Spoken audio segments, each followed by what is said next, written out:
நட்சத்திர பலன்கள் செப்டம்பர் 5ஆம் தேதி முதல் செப்டம்பர் 11ஆம் தேதி வரை. கடகம், சிம்மம், கன்னியில் உள்ள நட்சத்திரங்கள். முதலில் கடகம் ராசியில் உள்ள நட்சத்திரங்கள். புனர்பூசம் 4ஆம் பாதம். ராகுவிற்கு குரு பார்வை கிடைப்பதால் மறைந்திருந்த உங்கள் செல்வாக்கு வெளிப்படும். எதிர்பார்ப்புகள் பூர்த்தியாகும். திட்டமிட்ட வேலைகள் நடக்கும். சனிக்கிழமை அமைதி காப்பது மிகவும் நல்லது. பூசம். சனி வக்ரம் இருப்பதால் பயங்கள் போகும். விரய குருவின் பார்வை 4, 6, 8ஆம் இடங்களுக்கு கிடைப்பதால் நினைத்த வேலைகள் நடக்கும். வழக்குகள் சாதகமாகும். சனிக்கிழமை, ஞாயிற்றுக்கிழமைகளில் உரிமையுடன் செயல்பட வேண்டும்.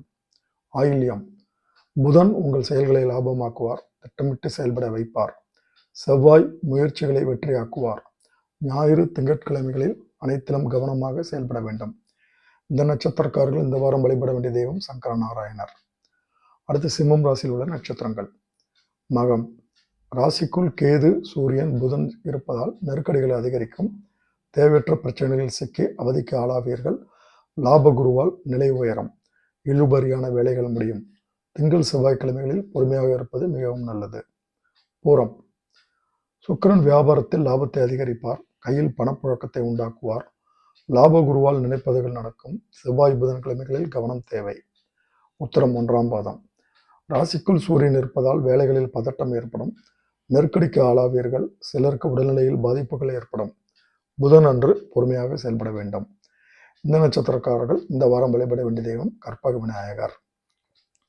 அடுத்து கன்னி ராசியில் உள்ள நட்சத்திரங்கள். உத்திரம் 2, 3, 4 பாதங்கள். சூரியனால் செலவுகள் அதிகரிக்கும். பயணத்தில் கவனம் தேவை. அலைச்சல்கள் ஏற்படும். ஷேர் மார்க்கெட் ஒப்பந்தம் போன்றவற்றில் நிதானம் தேவை. புதன், வியாழக்கிழமைகளில் விழிப்புணர்வுடன் செயல்பட வேண்டும். அஸ்தம். ராகு குருவின் பார்வை குடும்பத்தில் நிம்மதியை உண்டாக்கும். உடல்நிலையில் பாதிப்புகள் விலகும். எதிர்ப்புகள் அனைத்தும் இல்லாமல் போகும். வியாழக்கிழமைகளில் கவனமாக செயல்பட வேண்டும். சித்திரை 1, 2 பாதங்கள். ராசிக்குள் சஞ்சரிக்கும் செவ்வாய் வேலைகளில் அவசரத்தையும் பதட்டத்தையும் அதிகரிப்பார். நெருக்கடிகளுக்கு ஆளாவீர்கள். 6ஆம் இடத்தில் உள்ள ராகு உங்களை பாதுகாப்பார். இந்த நட்சத்திரக்காரர்கள் இந்த வாரம் வழிபட வேண்டிய தெய்வம் கோமதி அம்பிகை.